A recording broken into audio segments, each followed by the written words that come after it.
All right, everybody. Welcome back to the Grow Your Moving Company podcast. I'm your host, Wade Sweikel of Two College Brothers Moving, Storage, and Franchising. And today we have a fellow podcast host as our guest. We've got Mr. Henry Lopez joining us on the Grow Your Moving Company podcast. Henry is a serial entrepreneur, small business coach, and consultant, and host of the top-rated The How of Business podcast show. Henry has over 36 years of diverse business experience, including successful careers in the information technology industry, sales training, and business ownership. Henry has been involved in 12 different businesses since buying his first business in 1991, and he has bought and sold businesses and also developed his own new businesses, including franchises, which is something I definitely want to talk about a little bit here, as we are also franchising. His businesses span various industries, including restaurants, real estate investments, salon, suites, software, travel, shared office space and co-working, car washing, and small business coaching and consulting. Henry currently resides in Jensen Beach, Florida, fellow Floridian with his wife, Pam. Henry, thank you for coming on. And it was my pleasure to be a guest on your show recently. So go check out the How Business podcast if you haven't heard of that one yet. And you can hear more of me talking, and as well as Henry. But thanks for joining me here, Henry. How are you doing? I'm doing great. Thanks for having me on the show. Yeah, your episode has been highly popular. A great episode. Thanks for being on my show, and it's a privilege to be on yours. Absolutely. Well, I'm happy to have you join here. I mean, you are a serial entrepreneur. You are the definition of a serial entrepreneur. I aspire to anyway. Yeah. So give me kind of like your backstory. You know, that's not something we really talked about on the last show. I want to hear more about what your early career looked like, how you got into all of the different business ventures that you got into, and I guess just kind of start from the beginning with me. Yeah, I'll give you the summarized version because I'm an old guy, as old as I look, and so I started my career in the 80s as a computer programmer, actually, with a language, for those of you who might be coders, called COBOL, which doesn't quite exist anymore. But I started computer programming, and then I worked in an IT department and ended up going to work for the software company of a packaged software solution. They're called ERP systems, the systems that large corporations use to run their business. And I went to work for them and then transitioned into sales. And so most of the 90s, I did sales for different software companies. Had a very successful career, made really good money for somebody, especially who didn't graduate from college. I went to a technical school to become a computer programmer. But even though I had a successful sales career and I enjoyed it, I always wanted to do my own thing. I always wanted to be my own boss. I just never, early on, didn't know how to do it, didn't have the resources, didn't have the courage. But in 1991, as you mentioned in my bio, while I kept my day job, with a friend and became my business partner, we bought an existing franchise location of a local pizza chain in the Dallas area called Mr. Jim's Pizza. It was an existing unit. The guy who owned it was desperate to get out of it. And so he was willing to take a seller's note, which is the only way I would have been able to afford it. I didn't have any credit, didn't have any savings, would not have been able to borrow money. But that's how I got my first business. We ended up having 3 locations, 3 units of that franchise throughout the 90s. And I did okay, but never good enough for me to be able to quit my job. I was making really good money doing that. And we were paying my partner a salary to manage those franchise locations full time. But then finally in the 2000s, I got to a point financially where I could step away from that career. I had done a lot of travel. My daughter at that time was preschool, and I wanted to be able to spend more time traveling with her and spending more time at home. So I transitioned out, did some sales training, got into real estate to do real estate investment. I still do that, although not individually. Most of my real estate investments now are in funds. Then in the mid-2000s, when the rest of my family, at the time I lived in the Dallas, Texas area, and the rest of my family, immediate family, moved from South Florida. I'm a son of Cuban immigrants, born in the States, but son of Cuban immigrants. They all moved there as well. Long story there. But we decided we wanted to start a business together. So we did a lot of research, kind of explored different business opportunities, and we fell upon the salon suite concept, which I don't know if you're familiar with. Have you ever been in one or know what that is? Yeah, my girlfriend's mom actually owns a salon in Vero Beach, so not too far away from you. Not too far from me. Yeah. Yeah. And it's a suite concept or open concept? I'm not sure. I've Okay. visited it a couple times. It's kind of your standard salon. They do, they have different hairstylists. They offer several different services. I think they Hmm. offer massage and pedicures and all the things associated with that. For Hmm. mostly, I think women are their clientele mostly. I'm That's sure there's right. probably some males too, but yeah, I think I'm not exactly sure. I don't know the Yeah. salon business It's personally. similar to that. So this was a version of that, but think of it as executive suites for salon professionals, so hairstylists. So we were actually in the property management business. We had individual suites that we would lease out to hairstylists. And this has become a very popular model now as the next step for someone who starts in a salon, maybe like the one you're describing, where they might rent a chair. They're ready to do their own thing, but they don't want to go open a brick and mortar location. They'll lease a space in a salon suite. So we had two of those locations. It was an existing business that we bought. We owned it for 6 years, and then we sold it. Around that time, with a friend of mine and business partner, we opened a frozen yogurt, self-serve frozen yogurt business in Colorado Springs. That's where he lives. And we were the first one to open that type of business. That was a new concept there in Colorado Springs. Owned those for 10 years, sold the second location about 2 years ago. Got into the car wash business, which is my friend was in. He owned two very successful car washes in Colorado Springs. And then he and I opened in partnership a third for him, first for me, car wash in a suburb of Denver, Colorado. And then we sold all three of those in 2019. That's a market where there's a lot of consolidation going on in what is otherwise a pretty fragmented still market, not unlike the moving industry to some extent, right? Sure. So a lot of similarities there in that respect. And then I've been doing coaching and consulting, started the podcast 6 years ago, and that generates opportunities for my coaching and my consulting and other opportunities, as you know, with the podcast. My wife has a travel consulting business of her own. And then I'm a minority partner with my cousin in a franchise called Office Evolution, which is a co-working space. And we have a location in Plantation, Florida, which is a suburb of Fort Lauderdale. So I think those are the principal steps in the businesses that I've been a part of. Yeah. Very cool. Well, yeah, I know, very diverse Mm-hmm. portfolio that you've accumulated over the years with your experience. I've always had this weird urge to one day want to own a pizza restaurant. I Is love that right? pizza. Yeah, I'm not Because you necessarily like pizza? Is that why? yeah, yeah. Well, so one of my first jobs in high school, I was a delivery boy for a pizza restaurant, and I loved it. I mean, aside from what I do now, that was probably my favorite job that I've ever had. I got to drive around, smell delicious pizza all day. I got a free Right. meal every day as part of my benefits package, I guess you could Mm-hmm. say. Free soda. I could use the soda machine as much as I wanted, and I got cash tips, and that was nice. And I liked being That able to was just, nice. I like driving, listening to the radio, whatever. And my dad had a little Chevy S10 pickup truck that he'd let me drive around. I'd throw Perfect. the pizza thing on top, and I've just always been kind of fascinated with that model. I think the owner, he's since gotten out of that. I think they sold it or closed it down, but it was, he seemed like he was always working. Like Yeah. it was very Yeah. mom and pop. He was always there when I was there. I think it was only a cash business, so he was always Mm. counting out money. I got my paychecks in cash, which was kind of cool. But yeah, no, I've just been really fascinated by that because I love pizza, and I love that job. So what were kind of the takeaways from that first business venture, owning a Mm-hmm. pizza restaurant? Did you get burnt out on it, or like eventually, or was it fun to run? I mean, I'm curious just to hear about that model a little Sure. bit. No, there was some fun to it, but you touch on a point that I think is worth exploring, Wade, which is that I see a lot of people making the mistake of, oh, I like food, therefore I'll open a restaurant, or I like pizza, therefore I'll open a pizza restaurant. I know you were reflecting back to those earlier days, but I do think it's a mistake sometimes. See, here's the challenge with it. It's a market that's highly competitive and it's almost exclusively price driven.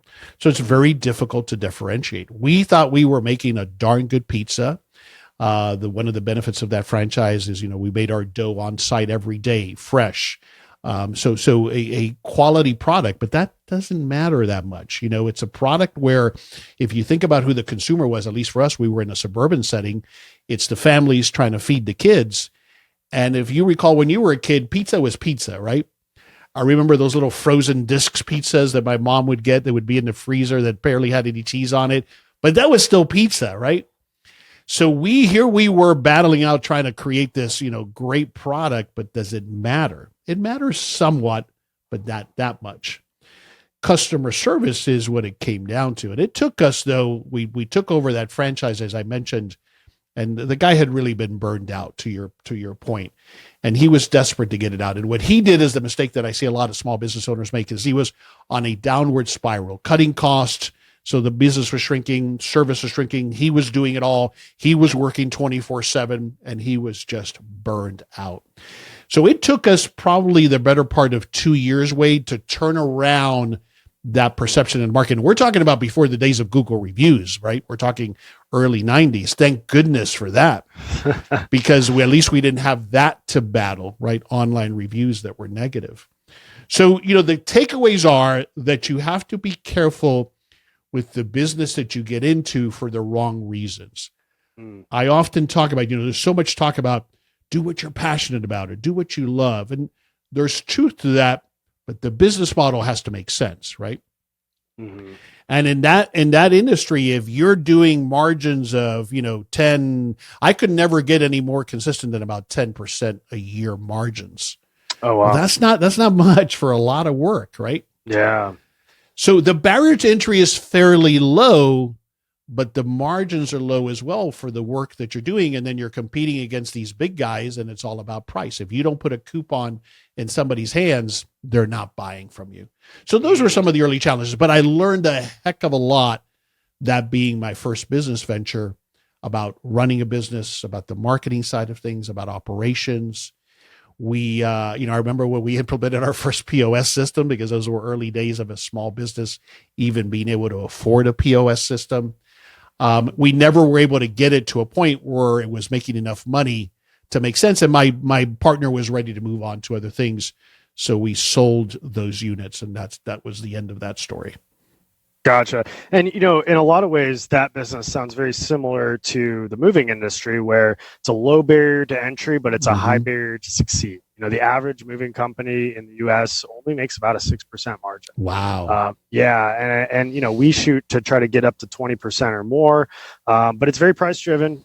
That's the number one rejection rebuttal, I guess, that we get from customers is, I found a cheaper price, because there's always a cheaper mover somewhere, because it is a low barrier to entry.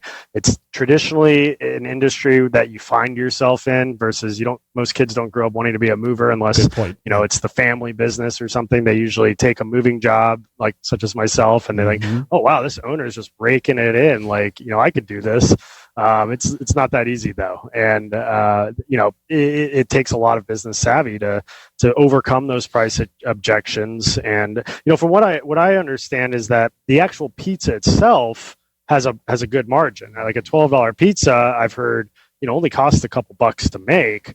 But you have all the other overhead. Of course, you've got your employees, your insurance, your professional grade kitchen, your real estate. Probably that's a big factor, where you put your pizza place in the right part of town, where there's not a lot of that competition, and usually that's a more expensive, real estate cost. So I get that. I totally get that.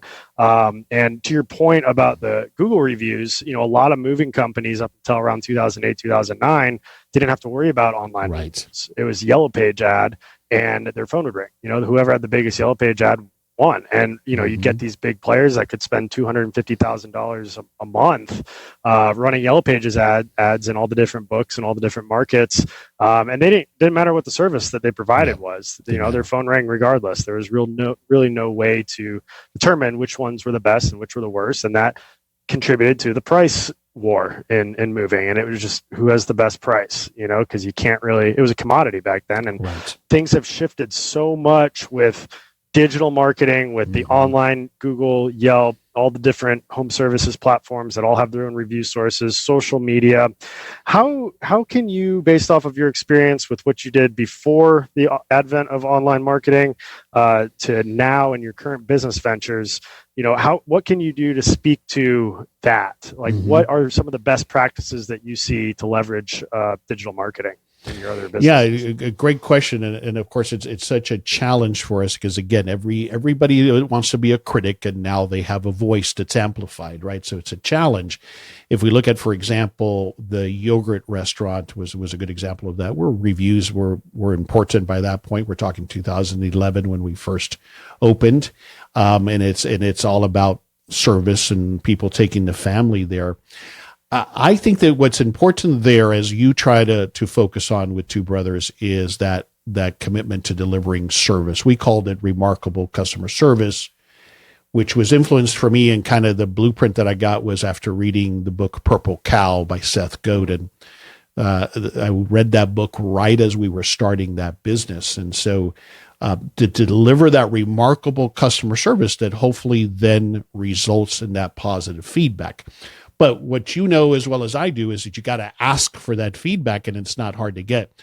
People are very quick to post a review when things don't go well or they don't go their way, but not as easy to get them to review otherwise. So I think that we have to ask for that. We have to nurture that. We have to encourage that. And then we have to learn how to deal with those negative reviews, right? What I learned early on that was taught to me is that if you do get a negative review, respond to it, but then try to take it offline as quickly as possible. Don't get into an argument online with someone. But yeah, that has really changed the landscape in just about every single business, is that those online reviews and feedback from customers, whether it's directly through a platform like Google Reviews or Yelp, or the indirect reviews or recommendations that people are getting on a Facebook page or a Facebook group about your business. You know, speaking of, we just had an air conditioner replaced at our home, which is not trivial. And the way that my wife ended up selecting the air conditioning company that she selected was by going to the local Facebook group and asking for recommendations. Then she looked at the Google reviews. Same thing for the movers, because we just recently, in the last 3 years, I've moved twice. You know, that's been part of how she selected the movers, was based on those online reviews and recommendations from other people. So I think I'm going long-winded on the answer, Wade, but that's how it's begun to impact. I think it comes back to, though, if you chase the reviews or you worry too much about the reviews, it's a never-ending thing. I think you have to focus on delivering great service and understanding that you're also not going to please everybody all the time. And that's okay too. Yeah, I agree with that. And now I know you mentioned that you got into the car washing business too. Yes, sir. It seems like every other day I see construction breaking ground for a new Yes. car wash, and there's some big names. I think the big one around here is called Woody's. I think there's a few other ones. What was your experience?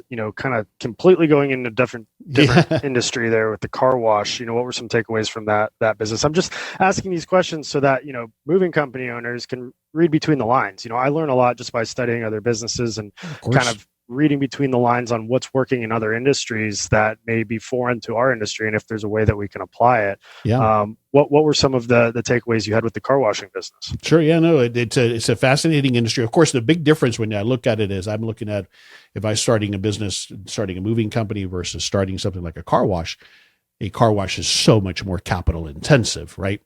Nowadays, between the cost of the land and building the building and the equipment, you're easily talking a $4 to $5 million project. Yeah.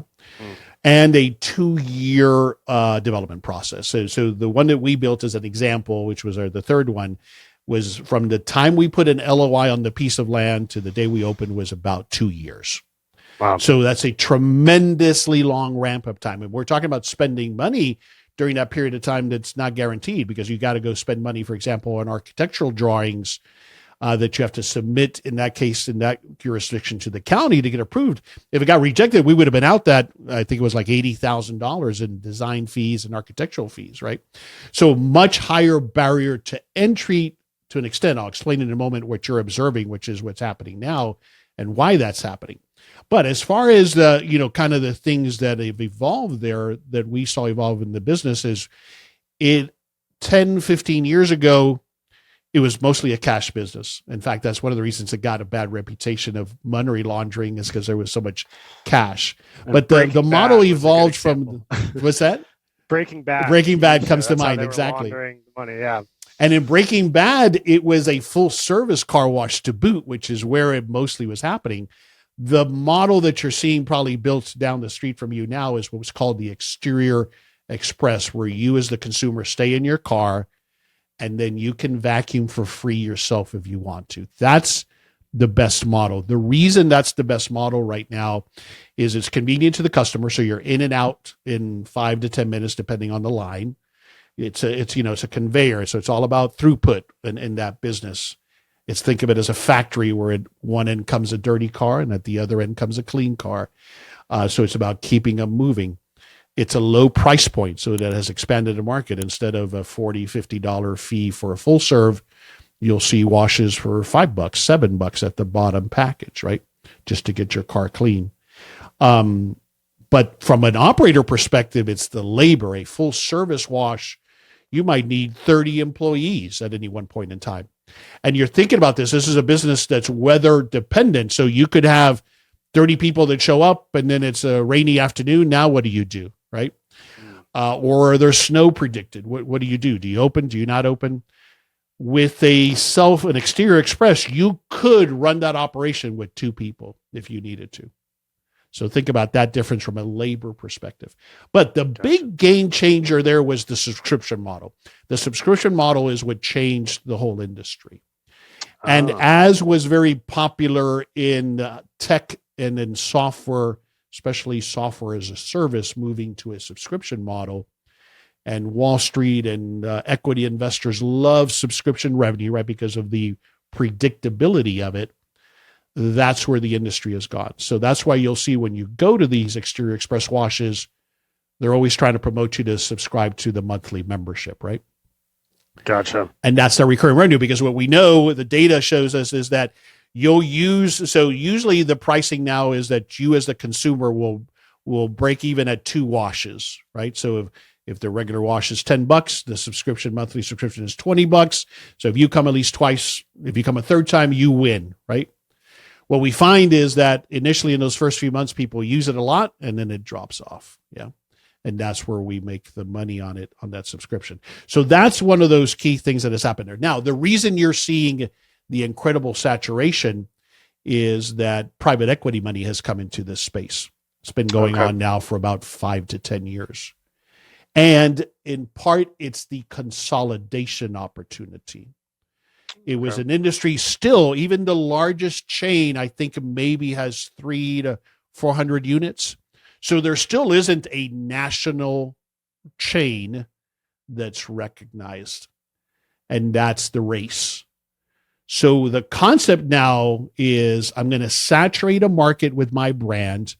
I'm going to hook you and drive your loyalty with the subscription. So what used to be an impulse buy, now it's, well, I need to find the next Tommy's because that's where I have my membership. And so Tommy's will try to create enough locations in a market where they'll capture and keep that market. Does that make sense? Yeah. So Absolutely. That's the strategy, and it's private equity money that's coming into. So the reason that we sold, as you might imagine where I'm going with this, the multiples that were offered to us were too good to resist. Yeah. Gotcha. That makes a lot of sense. And when you look at pizza, when you look at car washing, and even looking at the co-working office space that are you a franchisor in that space, or are you a franchisee? Office Evolution is the name of the franchise. And so I helped my cousin Eddie evaluate different businesses. He narrowed it down to coin-operated laundromats, which I've been looking at as well. It's hard to find the right opportunities. And then this franchise. And so, and at the time, I'll tell you, going into this, I had kind of stepped away from wanting franchises for me, and I'll explain that in a moment. But then there were so many benefits here to this franchise in particular. Some of them are obvious, some of them maybe not as obvious. So I helped them with that decision process, and then I came in as a minority investor. One of the beauties of that business is it has a lot of similarities to the salon suite business. We essentially have one employee, which is the office manager, front desk person. And everything else is outsourced. Cleaning and so forth is outsourced. And then we lease out the co-working spaces as well as the executive suites in the traditional model. What's evolved with that model is the co-working component of it, where it used to be executive suites, you had an office. Now we have that plus monthly memberships that comes into play here as well, where you can just come into the shared space, first come, first serve at a much lower price point, or rent a conference room for the day if that's what you need, or you just need a business address. So we're serving in a more suburban location, and the timing ended up being good. It was painful to open during COVID, but now since we've ended up in a lot of industries with that hybrid approach or people wanting to work closer to home, it's been a perfect situation. Yeah, and I've worked in co-working spaces. One of our first Gainesville offices was in a co-working space. Right? Same thing when we came to Tampa. We worked in a co-working space for a long time. Mm-hmm. I actually looked at one that's a pretty big brand that has drawing a blank on what it's called right now, but it's a franchise, or at least it's a multi-city. I think it's a franchise, or it might be Venture definitely. X. Does that ring a bell? Venture X? That wasn't it. I want to say it was called something about bees. Okay, I'm not familiar with that. Anyway. But it was the reason I mentioned beautiful. Venture X is they actually Office Evolution and Venture X have merged, although they're keeping the brands separate for now. Yeah. Okay. Yeah. I mean, and the ones that I toured in downtown St. Petersburg, they have another one in downtown Tampa that I thought about, setting up our franchise office in. It was just beautiful. I mean, you have these networking events that they have almost every single day. They have a happy hour once a week. They do breakfasts every day. You have all the professional grade copy machines and all the, beautiful skyline views that would normally be reserved for like a powerful attorney or, whatever, CPA firms, whatever it might be, financial.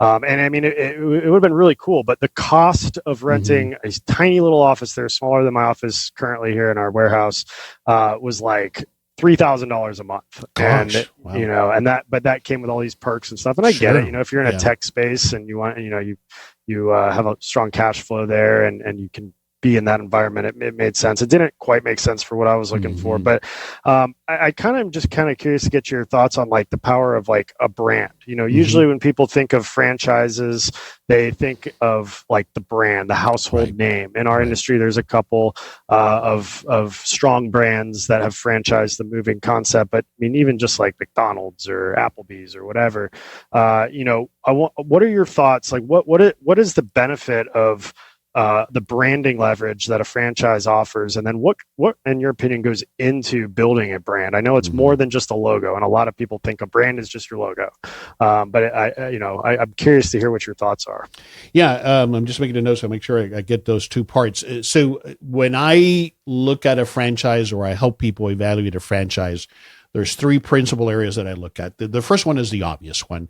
I'm buying a franchise because you've invented a business model that you've worked out, that you've proven, and you're going to license that recipe to me. So that's the essential base component of it, right? That's got to be there. And I'm going to vet that as I evaluate two brothers or whomever else, or two college brothers or whomever else. So that has to be there. That's a given, right? You've proven this concept. You're going to teach me how to operate this. You're going to teach me how to get started. You're going to provide me ongoing support. But then, depending on the type of business, there's leverage. In other words, when I was with Mr. Jim's Pizza, I could buy cheese, which was the most expensive ingredient, a heck of a lot cheaper through the system than if I was Henry's Pizza trying to buy cheese on my own, right? Then there's the network, which I think is so huge. And that really has become more focused for me, especially as we were evaluating OE. These other franchisees that I can leverage, that I can communicate with, that I can learn from, that I can commiserate with. To me, that may well be sometimes the most valuable piece of a franchise, of what a franchise should offer, right? And so does the franchisor facilitate that, nurture that, provide that? But then it's brand, and it depends. When we opened Office Evolution in South Florida, we were the first location, so there was no value to that brand at that point in time, right? We were counting on that as the brand grows in Florida, there will be leverage there. But certainly, even as people go to our website, there was a perceived value, I think, in the brand in seeing that it was a broader presence, that there were, 80 other locations around the country. So there was that value to us there. A brand takes so long to build that I do think that's something we should look for in a franchise if it makes sense, either because you have it now or I know it's going to come. So since then, a location has opened in Coral Springs. There are 2 locations in Tampa. There's 2 locations in Jacksonville. They merged with Venture X, which has multiple locations. So now we're going to start to get that value of a brand that we'll continue to invest in, right? So that is, to me, it is one of those components that I evaluate in a franchise. It either has to be there or I see that it's going to come. Does that make sense? Yeah. Yeah, definitely. As far as building the brand, you're absolutely right. The logo is just a part of it.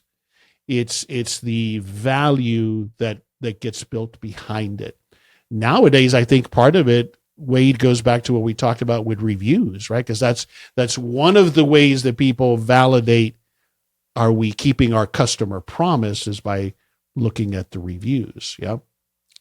But I think that the brand truly comes to life in how we deliver that promise to our customers, in how we show up, in how we behave, in how we answer the phone, in how we show up when we're getting ready to move someone, in how we handle people's items when we move them, in how we follow up. In all of those interactions, that's how we communicate our brand. Otherwise, what happens with a lot of companies is there's no congruity. There's a disconnect between what we're pretending to be and what we really are, right? So I think that's my answer to what's really a brand. What are your thoughts? No, I agree 100%. It comes down to exactly what you said, how you answer the phone, how you show up, how you appear, how clean are your trucks, going to the car washing business. Yeah. What kind of equipment are you using? What kind of customer service support do you have? There's so many different components that, you're either on brand or you're off brand. If I'm trying to think of an example, but certain businesses, like you'll always know when you're going to that business that you can expect things to be done a certain way, whether it's a franchise in Texas or a franchise in New York or Florida, wherever it might be. And, having those brand standards and just the congruency across, the right color codes on everything that you do and all of that, those visual aspects. But there's so much more to it as well. It's really interesting to hear your perspective as a franchisee. And that's a perspective that I'm trying to get a really good handle on so that we can take care of our franchisees. If somebody's going to invest their life savings to potentially buy a job, right. I'm looking for things that appeal to somebody who's wanting to do that with any kind of maybe they want to go into moving or something else.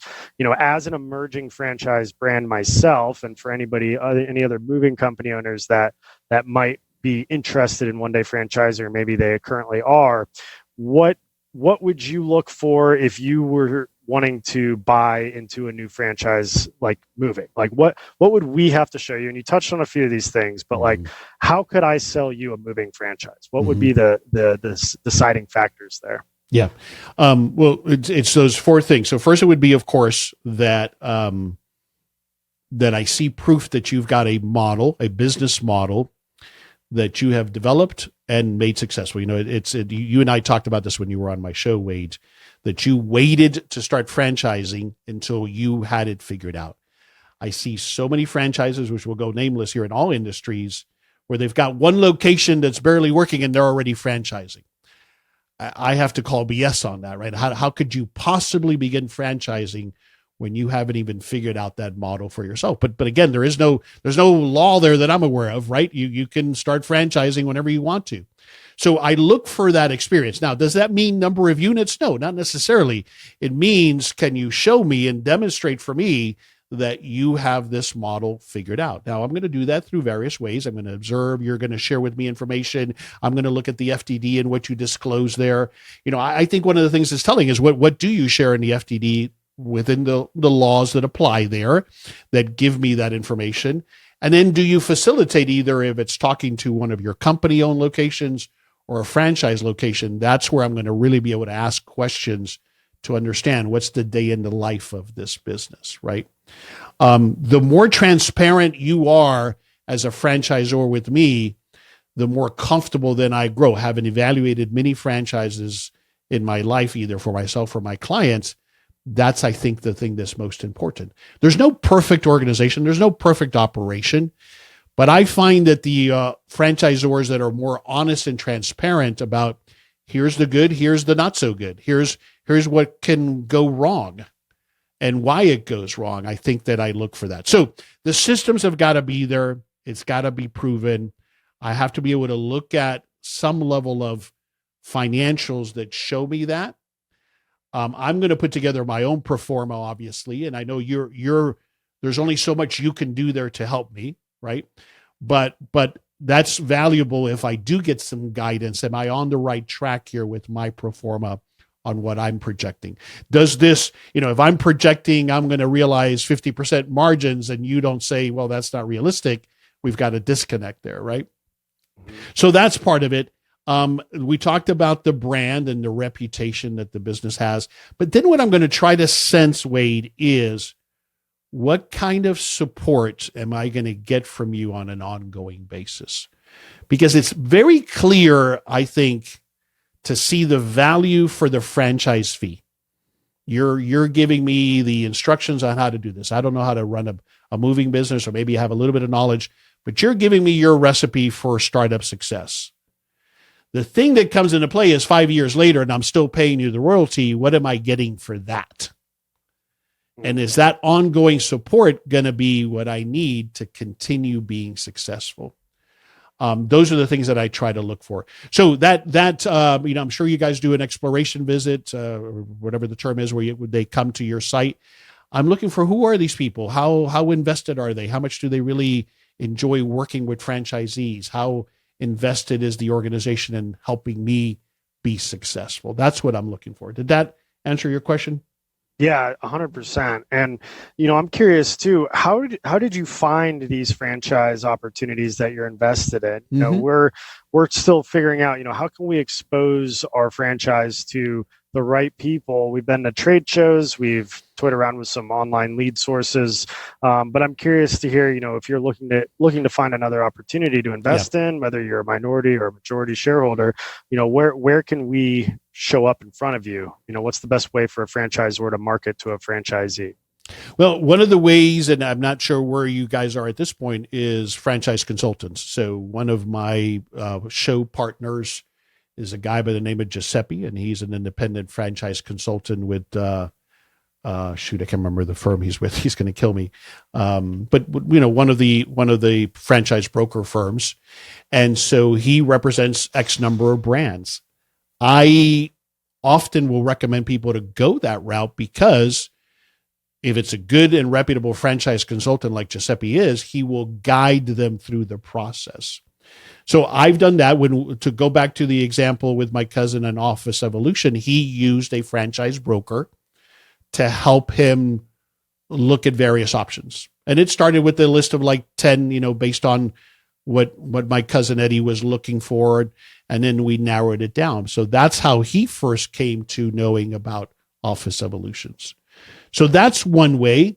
The other way, of course, is the way that we always do it, which is to observe what's going on in the market. But often, in the case if I was looking at your franchise, I wouldn't see that here represented necessarily yet in Port St. Lucie, Jensen Beach. So I would do an online search and see what reputations are out there. I would probably find you because you're in Florida and you have a strong reputation. So that would be, that online presence, I think, is critical as well. Yeah. That makes a lot of sense. Now, you talked about shows, though. That's the other way I've done. I actually often, when I'm in the ideation phase for a new business, I will often go to these franchise expos that occur often just to get ideas. Even I recommend even people going to those even when they're just thinking about starting a business and they may not even be considering a franchise. It gives you some ideas, and then you never know. You might not have even known that there was a franchise in the industry that you're interested in. So that's another source. Gotcha. Very, very good. What about funding for franchisees?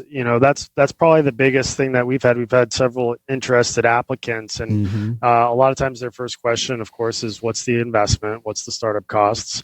What's the franchise fee? But, right now we're talking to some people that are very interested, that have good credit, that they have solid work experience, low debt, but they just don't have the funding necessary yet to launch a business that's going to require over $100,000 in capital. Right. Do you have any recommendations with your contacts on the best ways to go about getting funding for a prospective franchisee? If they don't have the cash portion of it, is that what you're asking, Wade? Correct. Yeah. I mean, listen, there's no magical answer there. I think that sometimes people have to accept that you might have to go get that taken care of first. Or the other way that I've seen this addressed is that might be one of the reasons you bring in an investor or a partner. I'm always very cautious about partnering, meaning an active business partner, and the only value that they bring is money. That can create problems. I'd rather you bring that person in as an investor. But bringing in investors to make up that cash portion might be one way to do it. Of course, there are restrictions there with SBA loans, right? Anybody owning more than 19% equity in the business has to sign on the loan, so it complicates things. When we did the car wash, the last one we did, we brought in investors. There were 3 other investors, and they were all under that threshold. And that's partly how we came up with the cash component. So that's one way that I've seen people do it. I mean, you can find private investors. Typically, they want equity, but there are investors who want notes, who are just interested in doing a short-term note. The problem is, of course, what the SBA or your bank is going to require as to the source of that cash component. In my experience, Wade, they don't want that to be borrowed money. That has to be cash that's put in as capital one way or another, right? Is that your experience as well?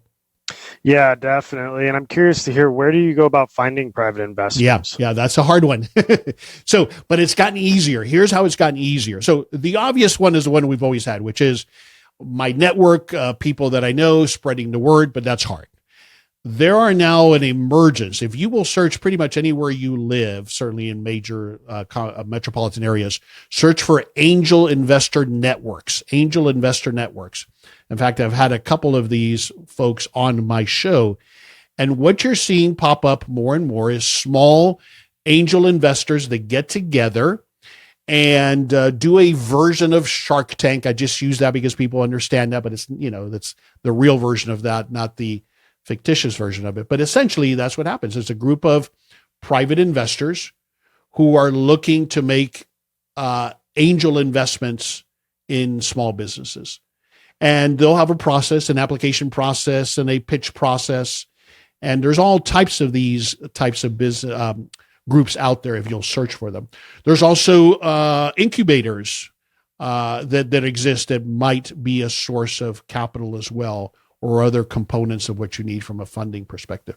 So that's the route that I would go. But I think at the end of the day, though, Wade, if you don't have that cash component, and in my experience, whatever the total startup cost is, you're going to need at least 20% of that, at least. Yeah.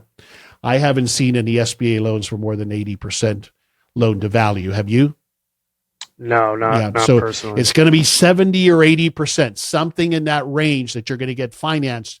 The rest is going to have to be cash somehow, some way. And you're going to have to spend that cash first, right? The bank is not going to write you checks. You got to exhaust your cash first is the way that works. Yeah. I think you got to get that together first. Otherwise you may not be ready. That's the hard truth is sometimes we don't want to hear, but that might be the reality of it in my experience. Yeah, no, that makes total sense. Kind of switching gears a little bit. Sir. You mentioned that you've moved a couple times within the last few years. Mm-hmm. I'm sure you've moved a lot more than that, having businesses in Texas and other places too. What's been your experience in hiring movers? I'm just curious so that, the moving companies that are listening to this can listen to a consumer's perspective on what we can do better as a moving company. Yeah, it's not been a good experience. So we had 2 experiences. One was in state to state, from Texas to Florida. So that's a different type of mover. And then local, from rental property that we were in Port St. Lucie to Jensen Beach. So that was a local move. That one was better, but of course that's easier to execute. Here's one thing that stood out as I was thinking about as we were talking about customer service and brand. That interstate mover was so disappointing for a couple of reasons. First of all, there was so much damage that we just were so frustrated. But the perfect example is when they showed up to deliver the furniture here. The guy who was the truck driver seemed to be the guy in charge. And then he basically showed up with no crew. And he spent the better part of an hour calling what then showed up, in my impression, to be people who were, I don't know, at the local shopping center waiting to be picked up for day labor. Not that there's anything wrong with that, but they certainly, wearing a uniform was the least of the issues, right? So it was like, and I heard all of this, like he shared that with me as if this was just a normal method of operating. That made such a bad impression. First of all, who are these people? Are they going to take care of my stuff? So that was a stress-filled situation throughout. I'm in my office working because I'm in my home office. That's where I work, doing podcasts, doing work. I'm always on the phone, doing coaching sessions. One of the mover guys comes in. I had my door closed, but it's not a very big house. He turns on a radio full blast to music without ever having asked whether he could or not. And maybe he didn't know that I was working. That's possible. He thought it was just an empty house. But that was another example where I'm like, what is going on here? Why do I need to come out and tell you to turn the music off? I don't want to hear your music. So those were just, and we paid a lot of money for that move. That was not a cheap move. The local company was better. They at least had more the uniformed guys. They were a little bit better, a little bit more consistent. So that was a better experience. But that has been my moving experience. And I get it. The labor situation is tough, right? It's hard to maintain the labor. You talked about that on my show, Wade, as to how you guys do it. But those are just a couple of examples of my not so great experience recently. Yeah, unfortunately, I hear experiences like that all the time from customers who've hired other companies, and obviously something that we're trying to overcome that reputation in this industry. And I think most of the people that are listening to this podcast are trying to overcome that as well. So I think those are some excellent points. Systematize that process of bringing in labor, make sure everybody's in uniform, make sure everybody's background checked and trained. Standard operating procedures that we don't play radios in the house. We don't even like headphones in people's ears when they're working in the house, because what if the customer needs to talk to you about something or get your attention and you're just kind of jamming out. So there's a lot of things there that are relatively easy fixes, and I think a lot of it goes back to the fact that this is a very low barrier to entry industry, but a high barrier to succeed. The people that find themselves running moving companies or working for moving companies, they may not have that business savvy, that business experience. And I think everybody can benefit from business coaching and just development, working on, run this like a real business. Exactly. Don't just be a laborer, don't just do this because it's all you can do, is the labor piece of it. And going back to and at a minimum, what the person in charge, I get it. This is hard to manage these crews. But the leader, the supervisor, the person in charge there needs to communicate the brand, right? Needs to be that better. You need to communicate confidence to me that these people that you have cobbled together are going to do a good job. And so that wasn't there either. And I think that's something that we can do, even if we do have a challenge maybe with our crew, is at least that lead person that shows up needs to be responsible for managing that perception that I, as a customer, am receiving. I'm going to be very tense about my stuff, right? People are very emotional about their stuff. It may not have any value to you, but it has value to me. Right. And so we're in a very vulnerable position there as customers of a moving company when you come and you're moving my stuff and you're coming into my space on top of it to move my stuff. And so I think we need to be sensitive to that as to where our emotions are heightened at that point in that transaction. Yeah, I agree 100%. They say it's the third most stressful time in a person's life behind death and divorce, whether you're moving for good reasons or maybe you're moving because of a death or divorce. Correct. Which just compounds could be the that. issue. You don't know that, right? Yeah. Yep. And so going back, you've obviously had a lot of employees that have worked for you in the past. I know you consult with a lot of companies. You mentioned that you were born to Cuban immigrants, and typically immigrants have an excellent reputation for being very hardworking individuals. And I'm sure that played a role in your life, to become such a hardworking serial entrepreneur. But I'm curious to get your take on like management. Management is a highly sought after skill, being able to manage like kind of a blue collar labor set, right? Whether it's in pizzas or car washing. You're probably not getting a whole lot of college educated employees that are working in those businesses. What have been your most effective management strategies? Yeah, it's a great question. And I struggled with this, Wade, because I came from a corporate environment where the people that I managed there when I got to a management position were college graduates, were career people. And I'm not saying there's any better or worse, just it is, right? So much more self-directed in that case. And here's one of the big differences that I and my partner David had to learn. When you're managing blue collar workers or hourly wage people, often they're in a transitionary period of their lives, right? They're, maybe younger or in between things or whatever the case might be. And I'm not judging it. It is the fact. For example, at the car wash, often we would hire younger people. They're in junior college or they're just out of high school or they're not sure what they're going to do yet. So, but they need a job. Good people, obviously great workers. But here's the point I'm getting to. Their horizon is a lot different than mine as the owner or what I was used to working with in the corporate world.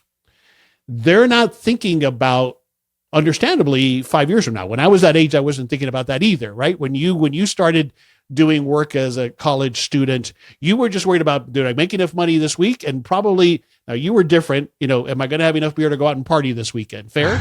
Yeah. Yeah. Now I'm generalizing, so nobody listening out there, don't get mad at me. Yes, there are people that work for us that are also trying to make a living. I get that. But generally speaking, your time horizon is shorter. Now, what is an example of where that comes to bear? If I, for example, have a bonus program that pays out at the end of the year, that is nowhere near as motivating to generally this group of employees than a bonus program that pays out weekly or monthly or at most quarterly, because their focus is shorter term. They're needing money in a more short-term need. Does that make sense? Sure. So what motivates them is differently. But what we have seen post-COVID, understandably, is that what this young generation has figured out, what they saw from an example from our generations, is that this whole idea that you go and commit yourself to a job and that job will take care of you is BS, right? They saw that, generally speaking, and their parents getting laid off and what was perceived security isn't. So the young generation has figured this out. So what are they looking for? Beyond pay, they're looking for something more than that. They're looking for a place of employment that treats them fairly and pays them well, but that also that is invested in them. Yeah. So as an example, one of the things that worked very well for us in the car wash industry, to take that as an example, is investing in skills development for those employees. Skills that, sure, were applicable to the job they were doing for us, but that also, to a big extent, they could take forward to wherever else they went next. And we have had so many employees come back and say, you know what, I didn't appreciate it at the time, but what I learned here has really been beneficial to me in what I went on to do next. Same thing at the yogurt shop. Yeah. They appreciated that we invested in them. Now, what did that mean? What did that look like? That meant that we invested in training and in ongoing coaching on all of our employees. One of my pet peeves, certainly in the food industry, is when I walk up to a cash register and somebody's being trained on my time. I hate that. It's mostly done that way, but I hate that. Our policy was, you got to get trained first. You have to pass a test. This is for somebody working behind the counter at a yogurt shop, right? We're not talking about very complex activities here. They're not even servers per se. But they had to pass a written test to be certified before they would be left alone customer facing. Now, you could say that's extreme. You could say, well, that cost you a lot in labor. And it did. It was an investment. But that's how we were able to get the results that we needed from a customer service perspective. Yeah. So I know it's a long-winded answer, Wade, but I think that those are the difference. We have to understand what motivates a younger or a more blue-collar workforce. We have to understand what it is that they're looking to get out of working for us. We have to accept that they're not going to work for us for 10 years necessarily. Maybe they will. That's great. We'll provide those people opportunities to grow. That's fantastic. But more likely than not, if I can keep them for a year or so and they deliver for me and I provide them something in return, that's a great exchange. What do you think about that? No, I think that's really good advice. I'm curious to hear kind of what techniques you use for your training. Do you show videos? Do you have written processes? Do you do hands-on, demonstrations? Do you have somebody working alongside them, showing them the ropes? Maybe a combination of all of it. Like what are some of the most effective training methods that you've found successful? Yeah, that's a great question. It was different at the yogurt shop than it was at the car wash. At the car wash, because it attracts a person who likes to be more outside, more mechanical necessarily, although not everybody's working on the equipment. Video-based training, I think, is what's most effective. And on the job, being supervised, so shadowing, let's say, I think works best for those types of positions. Listen, as an adult, if I'm given a bunch of stuff to read, my eyes are going to gloss over, right? And I read a lot. So there's no doubt that you have to balance it. But I do think that you need to validate the knowledge transfer with some kind of test or certification. Yeah. I have a client, for example, and what they do is install gutters, and they do more than that, but gutters basically. And he has developed a certification program for his staff. And it's an internal thing, but people see that, and there's a level of pride in being certified at the different levels until you're at a point where you can install to a certified level all of their products. And then you get to that kind of that master level, if you will. They do that in the automobile mechanics industry, right? Where there's levels of certifications. And you are invested in to achieve those levels of certifications. Now, I think that can apply in the moving business as well, right? Yeah. So that you have levels of certification. But to answer your question, I think video works best in that environment, but some kind of validation that the knowledge has transferred.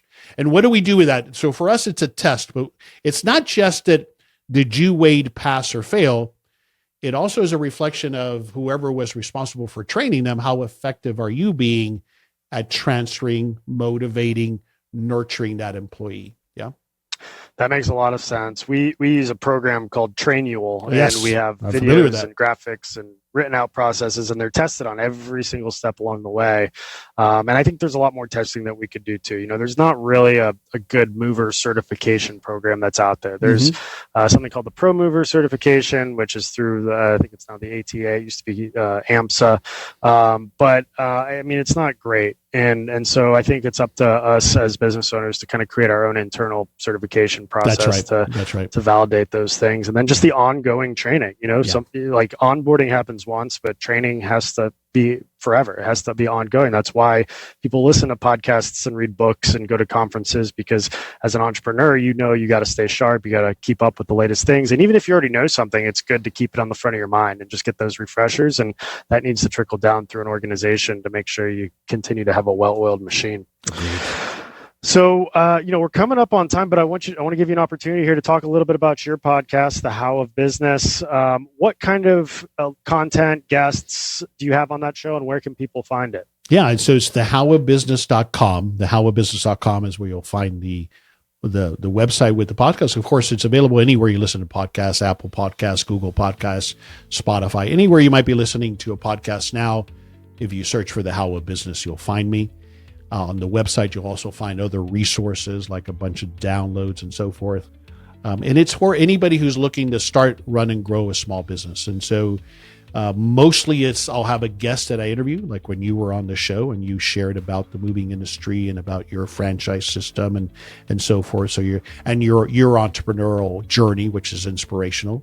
And then sometimes I'll do a topic episode. Now with 480 something episodes, I've covered most of the topics. So when you go to the archives page at thehowabusiness.com, they're organized by subject area related to a business. That's thehowabusiness.com. And so I offer one-on-one coaching services as well. I work for people either who need help getting ready to launch their business or existing small business owners that are looking to grow their business. Very good. And how can people find you if they want to reach out directly with questions or coaching? Yeah, thehowabusiness.com is the best place to go. You can submit a question there or contact me through that website. I'm on LinkedIn as well, but the website is the best place to find me. Very good. Well, thank you, Mr. Henry Lopez of the How of Business podcast and many, many other ventures as a serial entrepreneur. This has been a really insightful episode, and I thank you for your time on joining me. And hopefully we can help change the reputation of the moving industry together and just getting better at some general business practices amongst the moving community. So thank you again for your time, and we'll be in touch. Thank you. Thank you for tuning in to another episode of the Grow Your Moving Company podcast. If you'd like to learn more about any of the sponsors listed on this show, want to apply for the next Moving Titan retreat, or interested in owning or working for Two College Brothers franchise, drop me a line at wade@twocollegebrothers.com. Moving out. Have a great day.